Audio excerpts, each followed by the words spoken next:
Oi, gente. Conforme nós já tínhamos anteriormente, né, combinado entre aspas, a gente começa hoje a tratar das sociedades empresárias em espécie.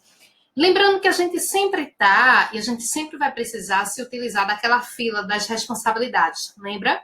Em cada uma delas, teremos que analisar se a responsabilidade é limitada ou ilimitada, subsidiária ou não subsidiária, solidária ou individual.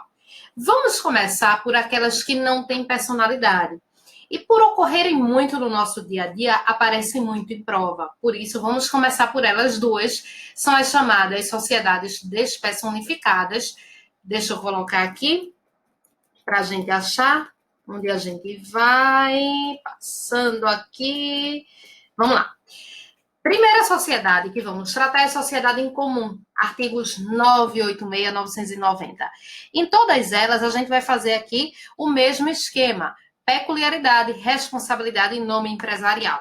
Em todas elas, se você observar o slide, está completamente igual. Porque isso aqui é o âmago do que costuma ser cobrado em prova, isso daquilo que você precisa saber, inclusive, para fins práticos.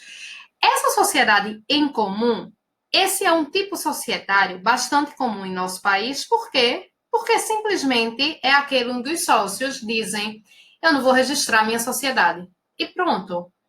Aí você diz, né, você enquanto advogada, principalmente quando a pessoa te procura lá pela primeira vez para te fazer uma consultoria, você diz: olha, mas o registro ele não é uma opção, não. Tirando a história do ruralista, que não é do que estamos tratando, o registro não é uma opção, não. Você é obrigado a registrar sua empresa. Aí a pessoa diz: quero saber não, a lei sou eu, né? A lei para os fracos. Eu não quero me registrar, doutora, porque se eu me registrar, eu vou deixar uma fatia desse tamanho para o governo, que não vai me dar nada em troca, então não quero me registrar. Bom, pode reclamar, pode chiar, pode achar ruim, o registro não é uma opção. Porém, a gente sabe que isso existe bastante. Consequentemente, todas as atividades empresariais que você conhece ao seu redor, eu tenho certeza que pelo menos você conhece uma, que não estejam registradas na junta, são chamadas de sociedade em comum. Consequentemente, gente, se elas não têm registro, elas não têm personalidade. Anota aqui que de vez em quando a gente ainda vai encontrá-las com as nomenclaturas de sociedade de fato, sociedade irregular. Essas eram nomenclaturas mais fortes antigamente, mas vez por outra a gente ainda encontra essa expressão. Pois bem, ter personalidade, como sabemos desde os primórdios lá do direito civil, é ser sujeito de direitos, e é ser sujeito de obrigações. Nesse tipo societário, ela só vai ter obrigações. Ela praticamente não tem direitos. Eu não vou dizer que ela não tenha direito algum, mas ela praticamente não tem direitos, ela só tem obrigações. Para vocês memorizarem, para efeito de prova, é assim: tudo que for de ruim, o ordenamento vai impor para ela. Por quê? Porque ela descumpriu o dever básico de casa, que era de se registrar na junta comercial. Deixa eu te dar alguns exemplos. Ela vai poder, por exemplo, ter uma conta pessoa jurídica em banco? Obviamente que não, né? A pessoa jurídica formalmente ela não existe. Ela vai poder licitar com o poder público e, consequentemente, contratar? Não, até porque ela não tem CNPJ. Agora eu quero te fazer uma pergunta.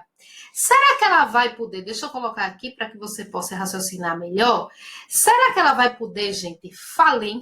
Sim ou não? Essa é uma das perguntas com maior índice de erro que eu sempre vejo em sala, e aí pense direitinho antes de responder. E aí, pode ou não pode? Aí você diz: professora, eu acho que não pode não, né? Ela não está registrada. Vem cá, raciocina comigo. Você tem uma empresa, muitas vezes, que está lá, por exemplo, Aprenda aqui, né? Falando em sentido de marca, falando em sentido da marca em si. Uma empresa que está devidamente registrada, pagando meus impostos, os empregados, a previdência, tudo. Aí essa pode falir, essa que está cumprindo o dever de casa. Aí essa que não cumpriu o dever de casa, você vai dar um presente a ela? Porque a falência é a pior coisa que pode acontecer com a empresa. Não, gente, claro que ela pode falir.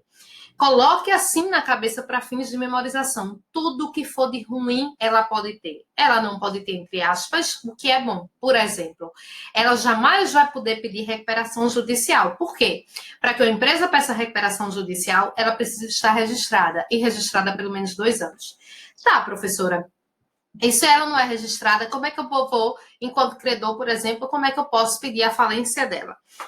Aí eu vou remetê-los para o artigo 987, que diz: os sócios, nas relações entre si ou com terceiros, somente por escrito podem provar a existência da sociedade.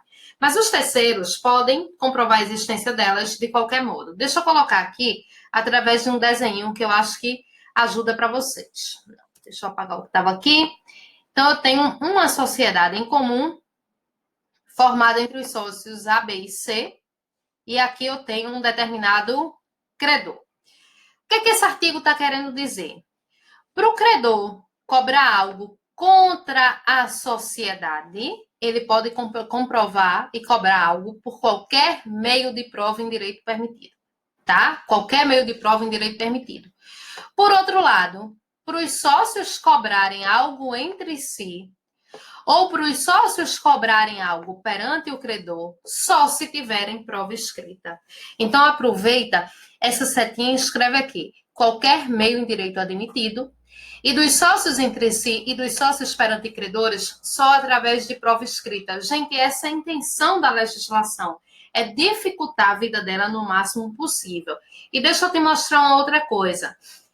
Nesse tipo societário, se ela não tem personalidade, como é que fica o nome empresarial dela? Não fica, não tem.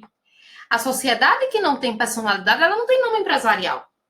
Porque a gente viu mais para trás, lá na parte de nome empresarial, né, em determinado momento, a gente fala em nome empresarial. Então, o que acontece em termos de nome empresarial? A sociedade se registra, ela adquire personalidade, e a partir do momento que ela adquire personalidade, ela tem que ter um nome empresarial. Mas se ela não tem personalidade, não tem nome empresarial. Eu não acabei essa daqui, não. Mas só para ficar mais fácil você memorizar, sociedade em conta de participação, não tem personalidade. Se ela não tem personalidade, ela não tem nome empresarial e acabou-se. Agora, quando a gente começar nas personificadas, aí você tem que memorizar o nome empresarial de cada uma delas, ok? Então, não tem nome empresarial. Ah, professora, eu tenho um amigo, tenho dois amigos que têm uma sociedade que ela não é registrada e lá na frente está escrito Bar da Tripa. O povo aqui adora comer tripa. Não sei se vocês gostam de tripa de porco, né? Você talvez ache muito estranho. Eu não gosto, não. Agonia. Mas, por exemplo, meus amigos têm lá o Bar da Tripa. Ah, isso não é nome empresarial? Não. Isso é nome fantasia, como a gente já falou, tá certo? Nome empresarial é firma ou denominação e são nomes que são escritos na junta. Se ela nunca nem passou pela calçada da junta, consequentemente, ela não tem nome empresarial. Agora, minha gente, vindo aqui, a coisa mais importante sobre essa sociedade é o artigo 990. Se vocês colocarem, eu sempre digo isso e de que vocês não precisam fazer, né? Professor, então, para que diz? Mas se vocês colocarem nesse site de resolver prova de concurso, vocês vão ver. Escolha lá um tema, sociedade em comum. Eu garanto para você que 90% das perguntas que lá estarão são em cima sobre esse artigo 990. Por que esse artigo 990? Professora, por quê, né? Ele é tão cobrado? Porque o legislador ele fez uma lambança em relação a ele. E eu vou te mostrar que lambança foi essa. E quem sou eu, né, para dizer que o legislador fez uma lambança? Isso aqui é uma opinião de toda a doutrina. Eu vou colocar aqui para a gente entender o seguinte. Eu tenho uma sociedade aqui, de novo, entre A, B e C, e eu tenho um determinado credor. Gente, coloca assim. Qual o tipo pior de responsabilidade? Deixa eu voltar aqui. Esse tipo societário, ele não é registrado na junta, não tem contrato social. Tem como cada sócio dizer, eu respondo por tanto? Não, né? Então, eles vão responder de maneira solidária. Não se preocupe, eu vou te explicar isso daqui a pouco de novo. Qual é a pior espécie de responsabilidade? Limitada ou ilimitada? Ilimitada. Então, você coloca para ela. Qual a pior espécie de responsabilidade? Subsidiária ou não subsidiária? Não subsidiária. Aí você coloca para ela. Tem uma exceçãozinha que daqui a pouco eu falo, mas esse é o raciocínio. O que eu tiver de pior, eu coloco para esse tipo societário. Aí deixa eu te mostrar aqui o seguinte. Vê só. Primeira parte do artigo 990. Todos os sócios respondem de maneira solidária e limitada pelas obrigações sociais. E vou parar o artigo por aqui por enquanto. Digamos que no nosso caso concreto, gente, B tenha sido o sócio que fez negócio com o credor. B tenha sido o sócio que representou a sociedade naquela transação com o credor. Pois bem, a sociedade não pagou. Aí eu pergunto agora a vocês o seguinte: o credor pode atingir o patrimônio particular de quem? De todos, porque todos têm responsabilidade ilimitada. O credor pode cobrar a dívida de quem? De todos, porque todos têm responsabilidade solidária. Agora, esse é o único tipo societário, por isso que eu te disse agora, por isso que eu te disse na aula passada, que vai misturar responsabilidade subsidiária e não subsidiária. Por isso que eu digo, por isso que a doutrina diz que o legislador aqui, gente, ele fez uma lambança, porque era para ser assim. A regra era, registrou-se na junta, ganhou benefício de ordem. Não se registrou, não tem benefício de ordem. Devia ser tudo assim. Mas o legislador achou por bem, nesse tipo societário, misturar sócios com benefício de ordem e sócios sem benefício de ordem. Sabe-se lá por quê. Mas ele disse assim, está excluído do benefício de ordem, quer dizer, tem responsabilidade não subsidiária, previsto no artigo 1024, aquele que contratou pela sociedade. Então, qual é a lógica aqui? O credor ele pode cobrar de qualquer um dos sócios, porque eles têm responsabilidade solidária. Se ele pretender cobrar de B, B não tem benefício de ordem. B tem responsabilidade não subsidiária. Ele pode logo afetar o patrimônio particular de B. Se ele pretender cobrar de A ou C, eles têm subsidiariedade, eles têm benefício de ordem.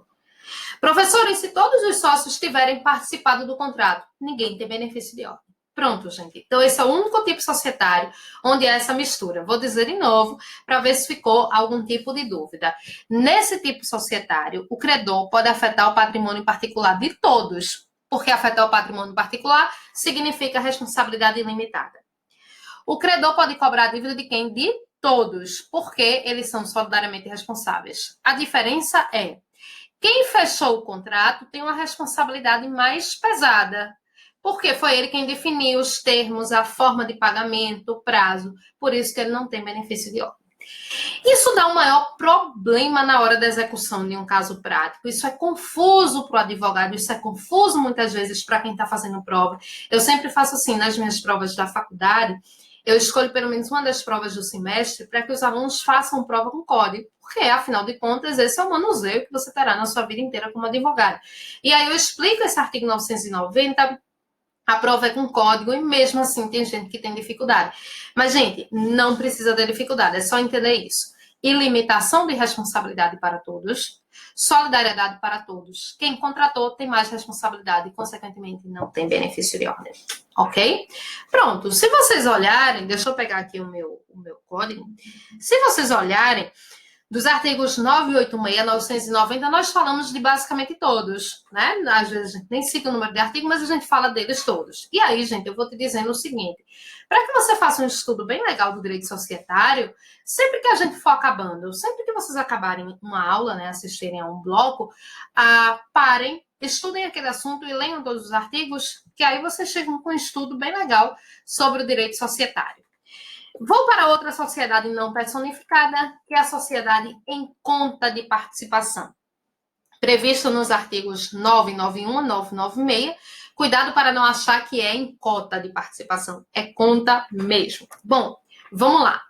Eu quero fazer uma análise comparativa das duas. Deixa eu apagar isso daqui. Inclusive, se você quiser, você gostar desse tipo de forma de estudar, você pode fazer um quadro comparativo entre as duas. Sociedade em comum, sociedade em conta de participação. Eu vou te dar aqui alguns direcionamentos para esse quadro. Ponto de semelhança, nenhuma das duas tem personalidade. Ponto de semelhança, nenhuma das duas tem nome empresarial. Pontos de semelhança, ambas são despersonificados. Esses são os pontos de semelhança.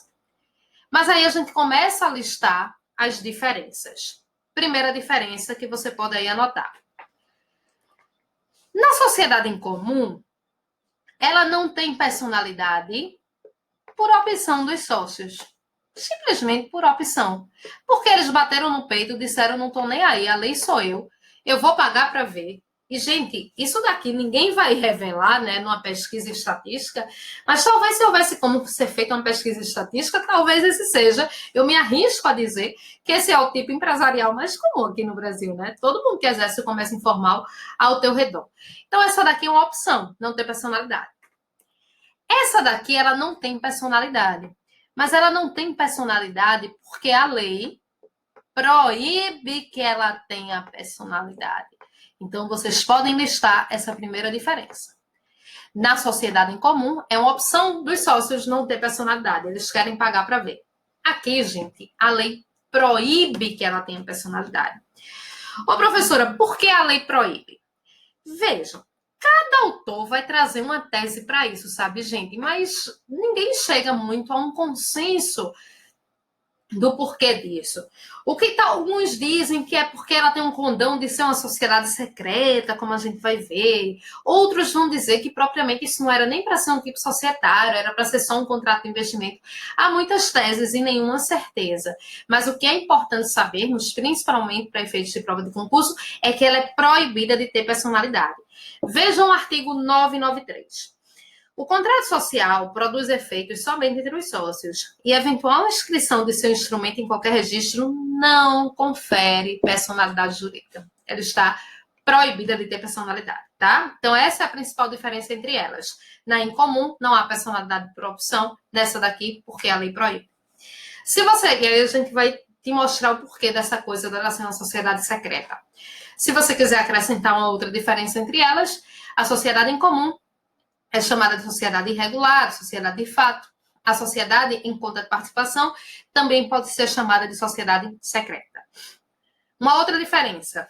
Na sociedade em comum, a gente só tinha um tipo de sócio. Vocês percebam que eu nem chamei os sócios de nada, só chamei de sócios.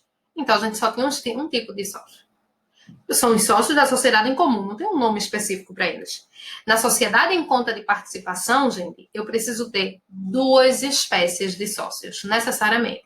Sócio oculto e sócio ostensivo, que eu vou te explicar agora, tá? Então, vamos ver aqui. Eu vou tirar um exemplo sobre como acontece a sociedade em conta de participação, que fica mais fácil de você começar a entender. Antes de eu escrever o exemplo, deixa eu te perguntar uma coisa. Quando você vai para um hotel, quando você vai se hospedar no hotel, propriamente dito, tá certo? A quem pertencem os quartos do hotel? Pertence ao próprio hotel, né? Então, ali você tem uma locação diferente, prazo determinado. Terminou o aluguel, você vai-se embora, pronto. Volta aí para a sua realidade. Quando você fica no flat, no resort, gente, os quartos não pertencem ao próprio flat, ao próprio resort. Eles são, na maioria das vezes, comandados, gerenciados sob um sistema que a gente chama de sistema de pool. E aí, como essa coisa de flats e resorts começou a ficar muito forte de 15 anos para cá, mais ou menos, por aí, né? Mais ou menos nesse tempo, o STJ disse, opa, peraí, nesse caso aqui, eu posso configurar isso como uma sociedade em conta de participação. Vou te mostrar sobre o que é que eu estou falando. Mas antes de eu te mostrar, deixa eu já te adiantar uma outra coisa.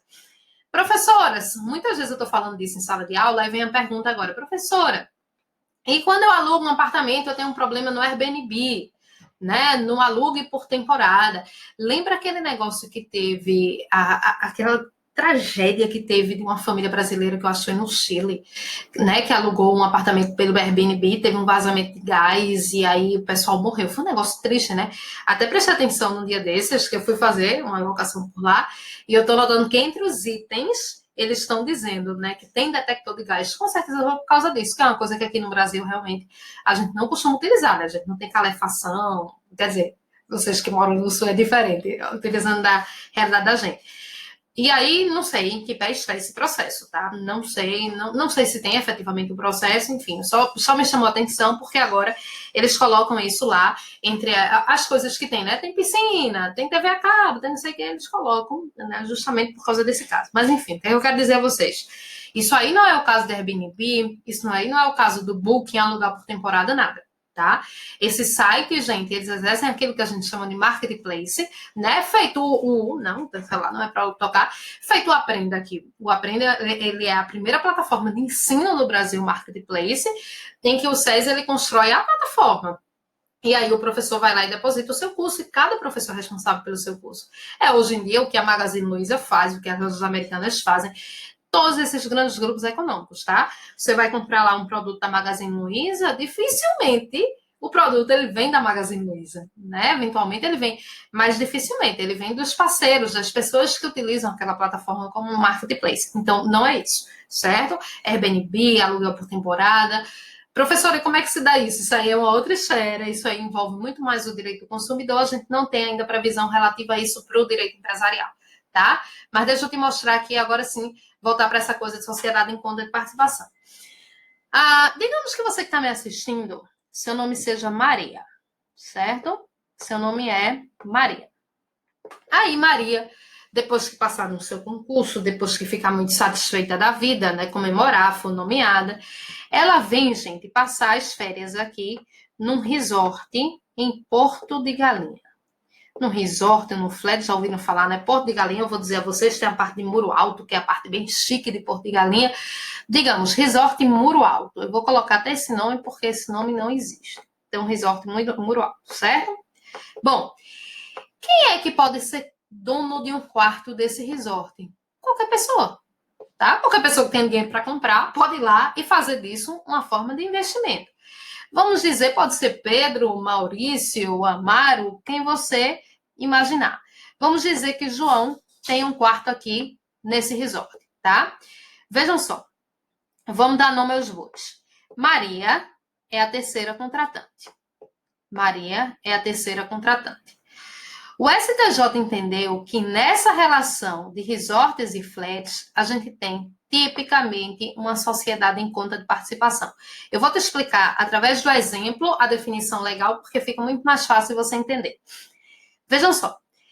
Para eu ter uma sociedade em conta de participação, eu preciso ter, no mínimo, cada uma dessas categorias de sócios, como eu havia dito.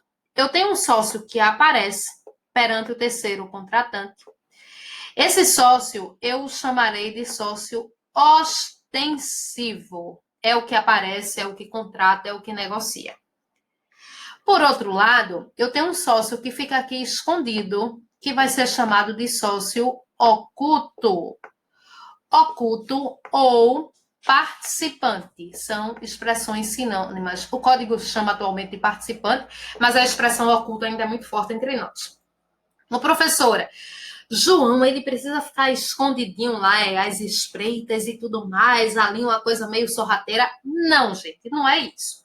Mas para a configuração desse tipo empresarial aqui, só quem pode realizar o objeto constitutivo social é o sócio ostensivo, tá? João não pode participar dessa negociação com Maria. E Maria lá, quando vai alugar, para ela pouco interessa se esse quarto pertence a João, a Amaro, a Pedro, a quem quer que seja. Vamos ver o que dispõe o artigo 991 e o parágrafo único. Na sociedade em conta de participação, a atividade constitutiva do objeto social é exercida unicamente pelo sócio ostensivo, foi o que eu te disse, em seu nome individual, e sob sua própria exclusiva responsabilidade, participando os demais dos resultados correspondentes. Se você prestar atenção aqui, o sócio oculto, ele tem dois direitos básicos, se você quiser anotar aqui. O primeiro deles é de receber lucros. Porque em toda a sociedade, gente, o sócio tem direito a receber lucros. Não tem como numa sociedade o sócio ficar privado do direito a lucro. Esse é o primeiro. E o segundo direito que ele tem, principal, é a previsão do artigo 993, parágrafo único. Sem prejuízo do direito de fiscalizar a gestão dos negócios, o sócio participante não pode tomar parte nas relações com o sócio ostensivo. Enfim, o segundo direito grande que ele tem, importante, é o direito de fiscalização. Direito à percepção de lucro e direito à fiscalização. Esses direitos são inerentes, inclusive, a todos os tipos societários, que nem precisava ter artigos falando sobre isso. Mas, ok. Vamos aqui adiante, para a parte de responsabilidade. Obriga-se perante terceiro tão somente o sócio ostensivo e exclusivamente perante este o sócio participante nos termos do contrato social. Vamos desenhar isso daí para ficar mais fácil de vocês entenderem. Só quem tem responsabilidade com o terceiro contratante é o sócio ostensivo. Só ele. Se Maria chega lá, digamos, o quarto está quebrado, o ar-condicionado não funciona, ela leva um choque no micro-ondas que tem lá no quarto e tudo mais, gente, toda a responsabilidade é somente do sócio ostensivo. O sócio oculto não tem qualquer responsabilidade perante o terceiro contratante. Até porque o sócio oculto, o terceiro contratante, via de regra, nem sabe quem ele é, não sabe quem ele existe, tá? Ô, professor, o sócio oculto não tem responsabilidade nenhuma? Tem. O sócio oculto, ele tem a responsabilidade contratual com o sócio ostensivo aqui. Então, tá aqui, ó, gente. É isso que é importante entendermos da conta de participação. Nesse tipo societário, eu tenho pelo menos um sócio ostensivo, eu tenho pelo menos um sócio oculto. Nesse sentido, o sócio oculto não negocia com o terceiro, consequentemente, ele não tem responsabilidade. Quem tem responsabilidade com o terceiro contratante é o ostensivo. Agora, o oculto tem a responsabilidade nos termos do contrato que ele tiver feito com o ostensivo. E aí, como eu disse a vocês, há muitas críticas, alguns doutrinadores que vão dizer que propriamente esse não é um tipo societário, isso seria um contrato de investimento por prazo determinado. Bom, mas a gente pode ter sociedades por prazo determinado, não tem nenhum tipo de impedimento nisso, né? Então, tá? Mas, enfim, o código achou por bem chamá-la de sociedade em conta de participação. Eu acho muito importante aqui esse tipo de desenho e esse tipo de exemplo que você copie com as responsabilidades, porque fica mais fácil na hora de estudar. Professora, me deu um outro exemplo? Posso dar. Imagina aqui, isso é muito feito, gente, isso é muito feito mesmo, tá? Imagina aqui que, ao contrário, isso daqui fosse uma agência de carro. E aí, João, né, essa agência está aqui, não vai muito bem das pernas, está um pouco ruim, está na crise e tudo mais. Consequentemente, se o dono dela, né, não tem dinheiro, ele não vai comprar mais carros e aí a crise se agrava. João chega para aqui, para esse proprietário e diz, olha, eu vou deixar aqui 10 carros no fim de semana. Se a gente vender, se você vender, tá ótimo, a gente vai rater os lucros, se não, eu pego meus carros de volta e pronto. Pronto. Só que ele não aparece de maneira alguma aqui para negociar com o terceiro. Aí imagina, gente, para a gente entender essa responsabilidade de João aqui com o resort, imagina nesse exemplo que a gente está dando da concessionária, se a concessionária faz uma ampla publicidade, paga aí minutos na televisão, faz encartes, distribui em sinal, tudo. Quando chega no dia marcado, o sócio oculto não traz nenhum carro. E ele fez essa grande campanha de publicidade. Então, por isso que o sócio oculto, ele tem sim responsabilidade comum ostensiva, tá? Como eu disse, esse é um tipo societário que acaba acontecendo muito, e, portanto, a gente tem que ficar ligado nele. Deixa eu contar a vocês um episódio. Um colega meu, promotor, em uma cidade aqui do interior, estava num caso desse, aí veio justamente falar comigo. Ele é professor, tá, um cara bom, mas assim, gente, aqui para nós, né? Empresarial, tributário, previdenciário, ou são matérias que você realmente vivencia, ou você tem que parar para estudar tudo isso. Aí, qual era a denúncia que tinha chegado lá ao Ministério Público? Voltando para cá. Uma determinada prefeitura tinha contratado, gente, médicos, tá? Estava lá 100 médicos para atender a população. Eles contrataram médicos, até aí tudo bem. Só que o que é que eles fizeram? Fizeram com os médicos uma sociedade em conta de participação. Justamente para quê? Para burlar direitos trabalhistas. E aí ele me perguntando, né? E obviamente queria se inteirar ainda mais do caso, mas ele me perguntando se poderia. E eu dizendo a ele que efetivamente não poderia. Porque, veja, se a prefeitura está aqui e contrata médicos para atender a população, quem estaria atuando, quem estaria exercendo o objeto social seria o sócio oculto, o que desnaturaria consideravelmente a conta de participação, que na minha visão, se analisar mais a fundo, né, depois ele foi tocar o caso, foi feita só para burlar direitos trabalhistas. Em relação à falência da sociedade em conta de participação, eu queria te dizer o seguinte, tem uma especificidade para ela. Aí a gente vai acabar, como eu disse aqui, esses dois blocos com essa informação. Antes da gente ir para as próximas aulas com as sociedades personificadas, gente, termina de estudar as duas personificadas, lê todos os artigos, vocês vão ver que a grande maioria falamos, mas lê mesmo assim. Então, só para a gente terminar, o artigo 994, parágrafo 2º, ele diz: a falência do sócio ostensivo acarreta a dissolução da sociedade e a liquidação da respectiva conta. Então, caso haja falência do ostensivo, acaba a sociedade. Porque essa é uma regra das sociedades em geral, né? Quando a gente estuda a falência, a gente vê isso. Por outro lado, parágrafo 3º, falindo o sócio participante, o contrato social fica sujeito às normas que regulam os efeitos da falência nos contratos bilaterais. Só que quando a gente estuda falência, a gente fala de tudo isso. Como é a falência especificamente na conta de participação, como são os efeitos desses contratos bilaterais do falido, então tem essa peculiaridade, tá? E o 995, salvo estipulação em contrário, o ostensivo não pode emitir novos sócios sem o consentimento expresso dos demais. Uma coisinha que acontece muito de aparecer para ser perguntado em prova é se você pode ter mais de um oculto ou mais de um ostensivo. Pode sim, tranquilamente. O que você precisa ter é pelo menos um de cada categoria, mas pode ter mais de um, sem dúvida. Pronto, gente. Então, hoje a gente fica por aqui, né, falando das sociedades despersonificadas e nos próximos encontros, sociedades personificadas. Até lá!